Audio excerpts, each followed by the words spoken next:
साम्राज्य, सामान्यांचा असामान्य आवाज। स्लॉटर हाऊस परिसरातील पाणी समस्या। स्लॉटर हाऊस किसान दुकान परिसरात गेल्या 4 वर्षापासून पिण्याच्या पाण्यासाठी इथल्या नागरिक आम्ही त्रास भोगतोय।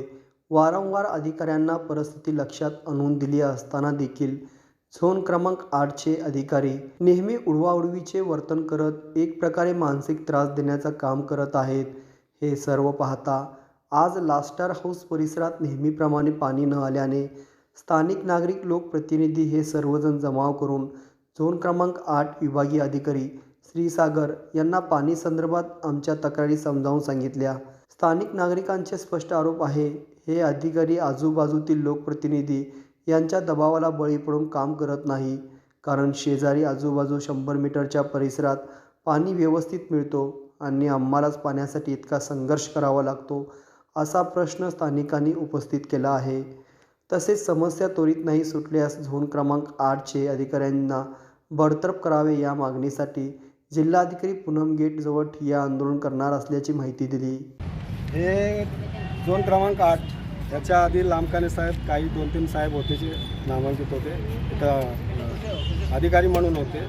गेल्या 3 वर्षापासून यांच्यापाशी आम्ही चक्रा मारतो, तर पाणी केवळ पिण्यासाठी 2 घूट पाण्यासाठीच आम्ही चक्रा मारतो, पण ते सुद्धा त्यांना सोय करता येत नाही। आता आमचा प्रभाग सोडून आजूबाजूच्या सर्व प्रभागामध्ये पाणी व्यवस्थित सुरळीत चालतो, फक्त आमच्याही एकाच प्रभागामध्ये पाणी वेळेवर मिळत नाही।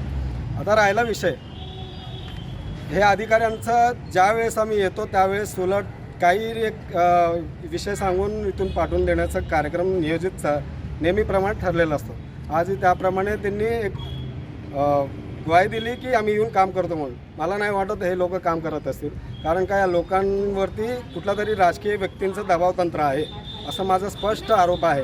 आणि त्याचं एक कारण असं आहे, आता मी लिगली कनेक्शन घेऊन 5 वर्ष झाले। त्या 5 वर्षामध्ये जवळपास फक्त मला 6 महिने पाणी वापरायला मिळाले। त्याच्यानंतर जवळपास 4 वर्ष झालं आमच्या नळाला एक सुद्धा थेंब पाणी नाही। आता मला 8,268 रुपये एवढी बिल आलेलं आहे। मग मला प्रश्न असा करायचा महानगरपालिका एवढं बुक्कड झालेलं का, एवढं भिकार झालेलं का? तुमच्या पाणीच्या अधिकाऱ्यांना पगार देण्यासाठी तुमच्याकडे पैसे नाहीत का? पाणी न सोडता तुम्ही पैसे वसुली करण्याचे कार्यक्रम, तुम्ही एक कलमी कार्यक्रम हाती घेतला आहे का? हे सरासर चुकीचं आहे। आज आम्ही अधिकाऱ्यांपाशी आलेलो, आमचं म्हणणं घेऊन वस्तीतल्या सर्व बायकांना घेऊन आजच्यापासून येत्या 4 दिवसामध्ये जर का पाण्याचा समस्या सुटला नाही तर हे सगळं समूह घेऊन आम्ही जाऊन जिल्हाधिकारी समोर ठिय्या मांडून बसणार आहोत। जय श्रीराम।